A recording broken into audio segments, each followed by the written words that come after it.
আর প্রচুর গরম লাগছে, আজকে খুব গরম লাগছে। আর এখন আমি একটা জিনিস খাবো, ওর পাপাকে বলেছিলাম নিয়ে আসতে। এটা পুড়েও খাওয়া যায়। এই যে এই যে আরও দুটো আমি পুড়ে খেয়ে নিয়েছি, আর এখন আরেকটা পুড়বো। এগুলো কী বলো তো? অবশ্যই সবাই জানো, এটা হচ্ছে ভুট্টা।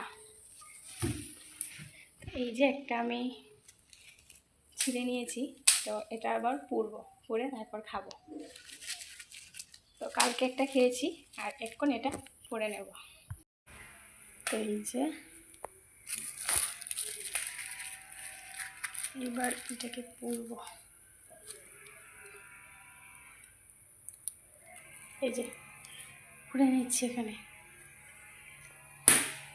এই যে বন্ধুরা পুড়ে নিয়েছি। তো সেটা পুড়ে মানে খেতে খুব একটা খারাপ লাগে না, ভালোই লাগে। কিন্তু আর কী কী করে খাওয়া যায় সেটা কিন্তু আমার জানা নেই। তো আমি মানে এইভাবেই খেয়েছি, যতবারই খেয়েছি এইভাবেই খেয়েছি, কিন্তু আর কেমনভাবে খাওয়া যায় সেটা কিন্তু আমার জানা নেই।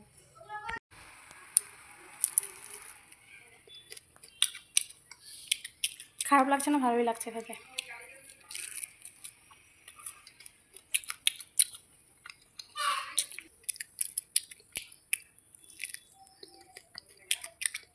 আর কেমনভাবে এটা খাওয়া যায় তোমাদের যদি জানা থাকে তাহলে অবশ্যই কমেন্টে জানাবে। খারাপ লাগছে না, ভালোই লাগছে।